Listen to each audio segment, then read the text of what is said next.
Right now, as 2025 draws to a close, Ukraine is executing a strategy so devastatingly simple that it's changing the entire calculus of this war. Strike Russia's oil, hit their gas infrastructure, drain every ruble the Kremlin counts on to fund its war machine. And throughout this year, that strategy has evolved from ambitious theory into surgical reality. Russia feels the impact with every passing month. Ukraine shows no signs of slowing down. What happened in the early morning hours of December 17th proves that Vladimir Putin's so-called safe zones don't exist anymore. The night of December 17th marked another pivotal moment in Ukraine's long-range strike campaign. Deep within Russian territory, far from any active front line, explosions tore through the darkness. Fires erupted across multiple regions. Ukraine's drones found their marks with precision that should concern everyone in the Kremlin. Putin received a message written in flames and shattered metal. Your heartland is vulnerable. Your infrastructure is exposed. Nowhere remains beyond Ukraine's reach. According to reports from the Kyiv Post published on December 17th, fires and massive explosions rippled across Russian territory following yet another Ukrainian drone offensive.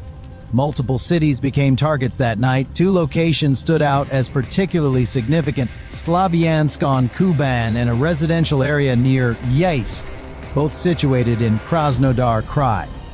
These strikes occurred during the pre-dawn hours when most people were sleeping, when air defenses might be slightly less alert, when the cover of darkness could work in Ukraine's favor. The emergency response infrastructure serving Yeisk confirmed that casualties occurred.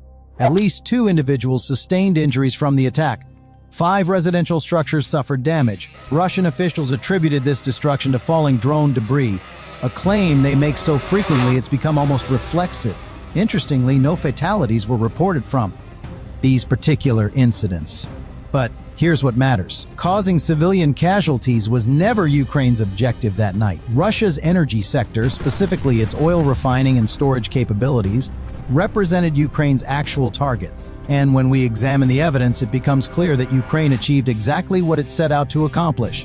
The success of these December 17th operations didn't escape notice, even within Russia's tightly controlled information ecosystem. Shot, a Russian military blogger channel that operates outside mainstream state media, reported extensively on the devastation Ukraine inflicted.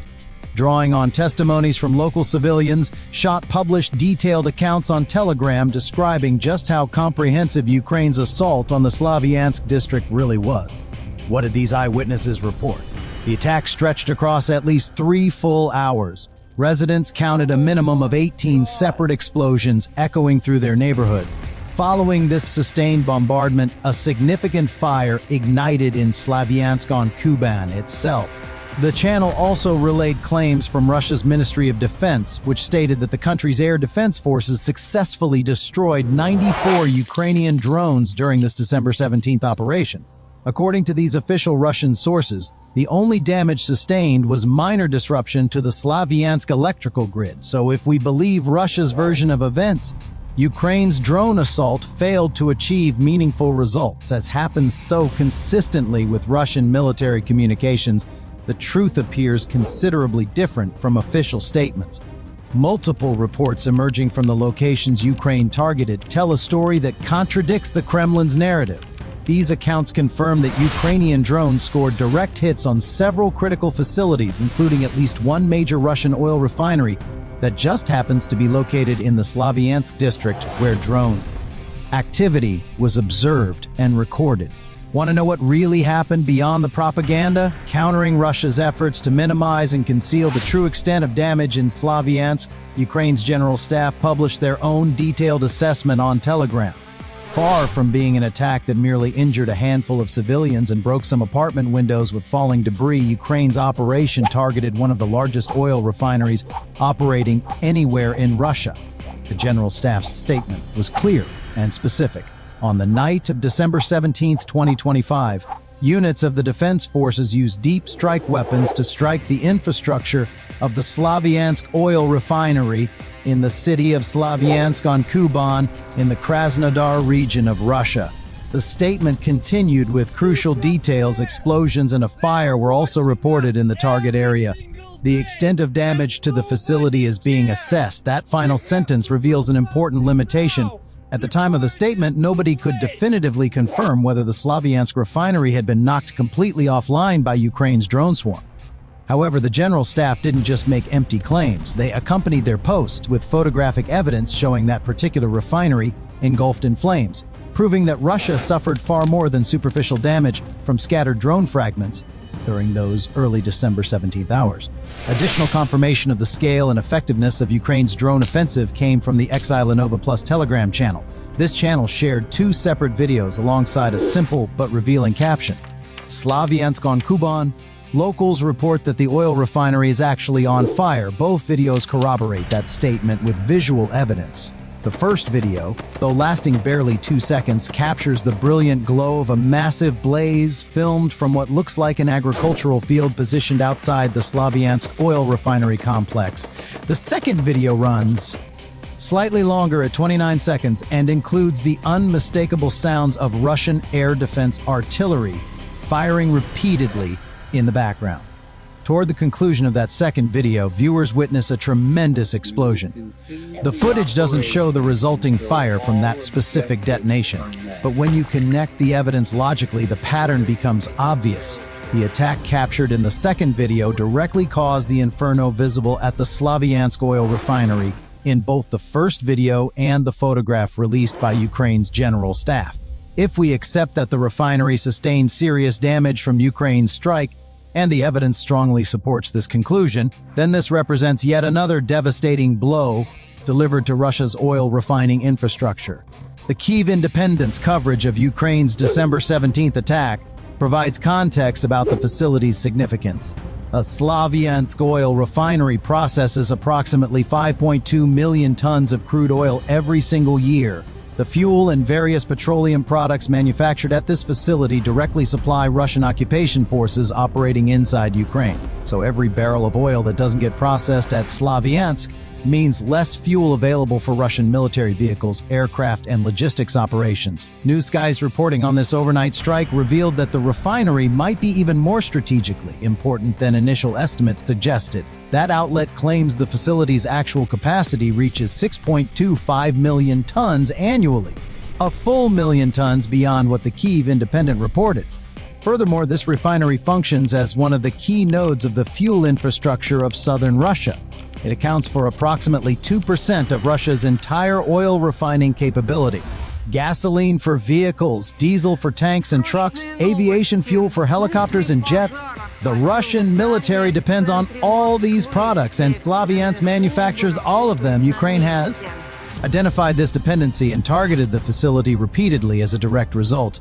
This December 17th strike represented the latest installment in an ongoing campaign against this specific refinery that has unfolded over the past 18 to 24 months, according to New Skies analysis. The Kyiv Post adds another revealing detail to this pattern.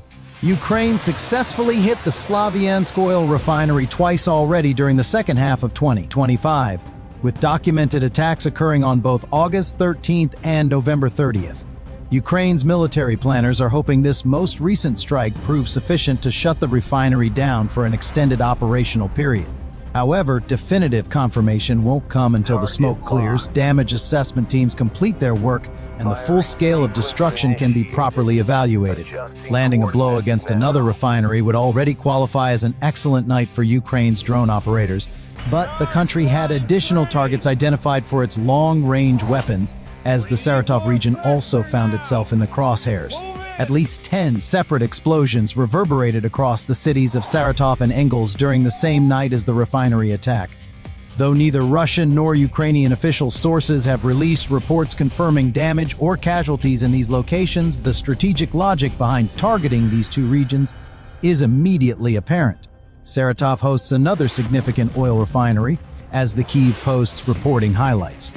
Ukraine struck that particular facility on December 13th, suggesting they may have been attempting a follow-up attack during the early hours of December 17th. Rosneft owns the Saratov facility, and it possesses the capacity to process up to 5.8 million tons of oil per year, making it roughly equivalent in importance to the Slavyansk facility that Ukrainian drones set ablaze. Saratov has become a regular target for Ukraine's long-range strike capabilities it has absorbed. At least 9 confirmed hits since the beginning of 2025, with 6 of those strikes concentrated during the fall months. Everything suggests Ukraine attempted strike number 10 on December 17th. However, available evidence doesn't confirm whether this particular attempt achieved its objectives. As for Engels, that city's significance lies in its proximity to the Engels-2 air base, which ranks among Russia's most strategically important strategic bomber installations. Russia invested in expanding that base with 12 new aircraft parking positions in October, signaling clear intentions to use the facility as a launching point for even greater numbers of the missiles and guided bombs that were already being dispatched toward Ukrainian targets from that location. The December 17th strike may have represented an attempt by Ukraine to eliminate some of those newly constructed parking stands, or to destroy the bombers and fighter aircraft stationed at the Engels base. But similar to the Saratov strike, conclusive evidence confirming whether Ukraine hit its intended mark remains unavailable at this time. 10 explosions across these two regions strongly suggest successful strikes, but without official confirmation from either military, uncertainty remains. Ukraine's drones maintained active operations elsewhere across Russian territory as well. A small suburban area in Krasnodar Krai, called Yeisk, also appears to have experienced Ukrainian drone activity. The Kyiv Post reports that residents in that area heard at least 3 distinct explosions and witnessed a large fireball illuminating the night sky, the latter most likely resulting from Russian air defense systems successfully intercepting one of Ukraine's incoming drones. Though the description of Yeisk as a suburb might lead some observers to suspect Ukraine of targeting civilian areas, the region contains a seaport that the Kyiv Post identifies as a facility Russia actively uses for the transshipment of fuel and oil products. So once again, we're looking at a legitimate military target under the internationally recognized laws of armed conflict. Perhaps one of the 3 reported explosions resulted from a Ukrainian drone successfully impacting that seaport facility. But Ukraine wasn't finished yet. The country also appears to have directed its drones toward Russia's Rostov region, with the specific target being the Nikolaevskaya oil depot. This strike received confirmation from Ukraine's general staff in the Telegram post we referenced earlier. Their statement was direct. A hit on the territory of the Nikolaevskaya oil depot in the Rostov region of the Russian Federation was also confirmed. According to preliminary data, the storage tank and the river vessel Captain Gibbert were damaged. Eliminating another oil storage tank always benefits Ukraine's strategic position, not least because every liter of oil or fuel that burns in these attacks represents product that Russia can neither sell for revenue nor distribute to its frontline troops. As for the Captain Gilbert, additional details remain scarce. It may have been part of the Shadow Fleet, those sanctions-evading tankers that Ukraine has been targeting with increasing frequency throughout the second half of 2025. So let's consolidate what we know with certainty. Ukraine managed to strike at least 1 oil refinery directly, with a second potential strike in the probable but unconfirmed category until more detailed information becomes available. One of Russia's oil depots lost a storage tank along with a river vessel. It's possible, though not yet proven, that Ukraine may have also hit the Engels air base and a seaport responsible for Russian oil transshipment operations. When you total everything up, Ukraine's forces executed a remarkably productive night of strategic strikes. You wouldn't realize any of this if you only listened to Russian official sources. We've already discussed how Russia claimed to have shot down 94% of Ukraine's drones. The Kyiv Post provides the supposed locations. 31 of those drones were allegedly destroyed over Krasnodar Krai, another 22 over Rostov region, and 8 in the Saratov area. It doesn't require advanced mathematics to realize this accounting leaves 33% of Ukraine's supposedly destroyed drones unaccounted for in Russia's official tally. Russia maintains a long, well-documented track record of claiming successful interceptions of Ukrainian drones even while its refineries and military infrastructure burn brightly enough to be filmed from kilometers away. The drone debris explanation was deployed once again for the Krasnodar strikes, which strongly suggest Russia is being considerably less than truthful about the effectiveness of its response to Ukraine's pre-dawn raid. By contrast, the limited official statements released by Ukraine's general staff appear to be supported by tangible evidence. whether that's photographs, videos published by open-source intelligence analysts, or reports from local Russian civilians who witnessed events firsthand. We'll leave the determination of which side is providing legitimate information about the morning of December 17th to you and the available evidence. If we proceed with the assumption that Ukraine is providing accurate information, which the accumulated evidence so far certainly supports, then several important conclusions emerge from this latest strike operation. First, and most obviously, it's abundantly clear that Ukraine has absolutely no intention of halting its campaign of attacks against Russian oil refining capabilities, attacks that have been placing intense pressure on Russia's war economy throughout 2025. News Sky emphasizes this reality in its coverage of the December 17th strike by highlighting estimates provided by the Center for European Policy Analysis, commonly known as CEPA. The CEPA think tank estimated that between September 2023 and the beginning of 2025, Ukraine carried out about 100 strikes on oil refineries and oil depots in Russia. News Sky reports in their analysis. That's already an impressive operational tempo. 100 strikes over a period of less than 18 months tells us that Ukraine has been systematically identifying and exploiting gaps in Russia's air defense network for quite some time.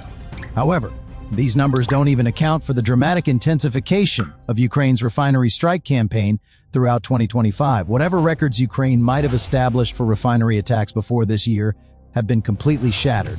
On December 7th, Euromaidan Press revealed that Ukraine had executed 180 strikes against Russian oil infrastructure in 2025 up to that specific date, and the measurable impact of these sustained operations is becoming impossible for Russia to hide or deny. The results are measurable, Euromaidan Press reports with specificity. Russian refining capacity is down 25%. Moscow has banned gasoline exports through year-end amid a 20% domestic fuel shortage. Rosneft, Russia's oil giant, reported a 70% collapse in net income for the first 9 months of 2025, falling to $3.57 billion. These aren't abstract statistics. They represent a fundamental undermining of Russia's ability to sustain its war effort economically. Speaking to CNN, Healy McCroft, the global head of commodity strategy at RBC Capital Markets, explained the strategic logic behind Ukraine's refinery attack campaign. I think the general strategy since summer is the idea that you cannot allow Russia to retain so much of its critical energy revenue that has been fueling the massive manpower recruitment advantage that Moscow has over Ukraine, Croft told the network. That analysis seems entirely reasonable when you examine the operational pattern, and Ukraine has only increased the intensity and frequency of its strikes against Russia's refineries as we approach the end of 2025. On December 1st, the Moscow Times revealed that Ukraine had broken its own monthly record for refinery strikes by hitting at least 14 facilities during November alone. The publication also pointed out that Russia's refining volume has dropped by between 300,000 and 500,000 barrels of oil per day as a direct result of these sustained attacks. Granted, Russia still manages to refine approximately 5 million barrels daily even with this reduced capacity. But in what Ukraine has effectively turned into a campaign of 1,000 cuts, the country has already inflicted the first several dozen wounds, and Ukraine continues proving that it intends to send drones and missiles deeper into Russia with increasing frequency as this war extends into 2026. What used to be occasional strikes meant to cause damage has become a sustained effort to keep refineries from ever fully stabilizing, writes Nikhil Dubey, a senior refining analyst at KPLR. And that assessment captures Ukraine's strategic intention perfectly. When strikes occur at a rate approaching one every 2 days, it becomes exponentially more difficult for Russia to complete the repairs its refineries desperately need to restore them to full operational capacity. And as long as that refining capacity continues dropping, Russia generates less revenue and cannot deliver adequate fuel supplies to the soldiers launching dozens of ground assaults against Ukraine's defensive positions every single day. Russia's long-range drones predominantly target Ukraine's civilian population and infrastructure before focusing on military objectives. Ukraine takes precisely the opposite approach, prioritizing legitimate military and economic targets. It's increasingly clear that strikes like the December 17th operations are producing tangible strategic benefits for Ukraine's overall war effort. News Sky adds that CEPA analysts believe Ukraine's comprehensive campaign, targeting not only refining facilities but all aspects of Russian oil, gas, and energy infrastructure, represents a deliberate attempt by Ukraine to turn off the valve on Russia's military economy. Beyond the refinery strikes that grab headlines, Ukraine systematically hit storage depots as it did on December 17th, along with fuel and lubricant warehouses scattered across Russian territory. Whenever these stored petroleum products ignite and burn, Russia's wartime logistics network descends into chaos and confusion. Rerouting shipments becomes the immediate priority for Russian logistics officers. Russia rarely manages to reorganize its supply chains quickly enough to ensure that its soldiers fighting in Ukraine have access to the fuel they require to sustain the volume and tempo of assaults that Putin demands from his generals. This fuel scarcity is one of the primary reasons why Russia has increasingly relied on small infiltration teams that operate primarily on foot. Even when those teams theoretically have access to mechanized units and armored vehicles, which isn't always guaranteed, they frequently lack the fuel necessary to actually employ those vehicles in combat operations. So Russian soldiers march forward on foot into Ukraine's carefully prepared kill zones. The casualties speak for themselves. Over 1.19 million Russian casualties, as reported by Ukraine's Ministry of Defense, represent an almost incomprehensible scale of human loss. However, Ukraine's systematic bombardment of Russian refineries and other military economic targets accomplishes more than simply depriving the Russian war machine of the money and fuel it needs to operate at full capacity. Think about those videos we discussed earlier. Both were recorded by ordinary Russian citizens whose daily lives were suddenly disrupted by the sounds of drones flying overhead at low altitude, air defense artillery rattling off round after round, and massive explosions that caused facilities near their homes to erupt in flames bright enough to illuminate the night sky. Ukraine's strikes don't merely have a tangible impact on Russia's military capabilities and economic foundations. They exert a powerful psychological impact on the country's civilian population as well. A separate effect is psychological and political. Russian society is increasingly seeing videos of burning warehouses, refineries, and military units in regions that until recently were considered the deep rear, New Skies report explains. The Kremlin continues attempting to maintain its carefully constructed facade that everything remains under control, as demonstrated by its sanitized reports on Ukraine's attacks. Russian official statements invariably claim that every single drone was intercepted and destroyed, and that any damage civilians observe and record was caused by falling debris from destroyed drones rather than direct hits on infrastructure. Believe us, not the evidence of your own eyes and ears. The Kremlin essentially tells its population. But with each successful Ukrainian strike producing footage that gets shared rapidly across Russia via platforms like Telegram, which remains popular despite government attempts at control, the Kremlin's carefully maintained facade is developing cracks. Ukraine has brought a war that Putin confidently proclaimed would be finished within weeks directly to Russian soil. Russia's civilian population is growing increasingly tired of the conflict, and many are becoming genuinely frightened by the fighting that their president initiated. Proving this shift with reliable statistical data that accurately captures the general mood across Russia presents significant challenges. This difficulty represents a natural byproduct of millions of unhappy people living under an authoritarian state where speaking openly against government policy can result in imprisonment in Russia's notorious penal colonies. Still, certain indicators suggest that everyday Russians are becoming sick of the war and its mounting costs. In July, Russia Post revealed that 50% of respondents to a June survey asking whether peace negotiations should be initiated with Ukraine answered yes. Only 39% of people indicated they wanted to see the continuation of Putin's so-called special military operation. Expressing support for the concept of peace negotiations represents a relatively safe method for ordinary Russians to communicate to the Kremlin that they want the war to end, especially since Putin himself publicly expresses his alleged desire to conclude the war he started through such diplomatic talks. Time magazine offers additional clues about the collective Russian psychological state in an October 3rd article that poses the question, are Russians really happy? On the surface, polling data suggests the answer is yes. A Levada Center poll reveals that only 11% of Russians claim to be dissatisfied with their lives. That's reportedly the lowest dissatisfaction figure recorded since surveys began in 1993. But something seems fundamentally off about these numbers. when you examine them more closely.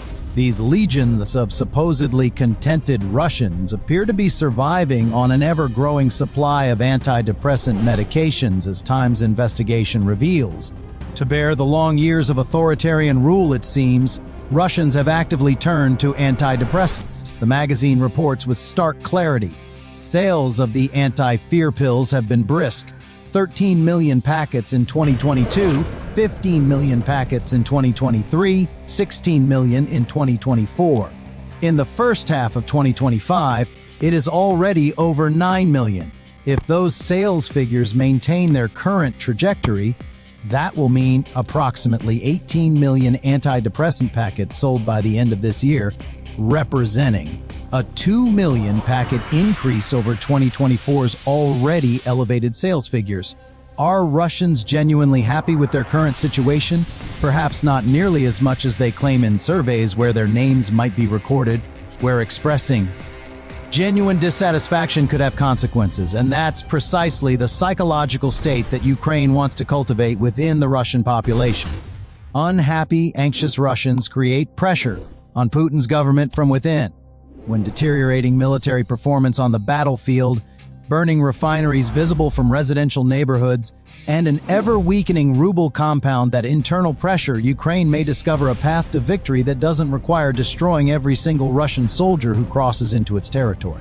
While Ukraine waits for these accumulated pressure tactics to generate meaningful political results, the country is becoming increasingly ambitious with its long-range strike operations. On December 17th, Newsweek reported that a December 14th attack on an oil rig located in the Caspian Sea resulted in the complete shutdown of 14 oil wells, a remarkable demonstration of Ukraine's expanding reach and capabilities. You can discover more details about that particular attack, including the technical challenges of how Ukraine managed to execute a strike at such extreme range, in our other video covering that operation. And if you found this analysis valuable, remember to subscribe to the Military Show for continued coverage of Ukraine's latest attacks on Russia's strategic rear areas.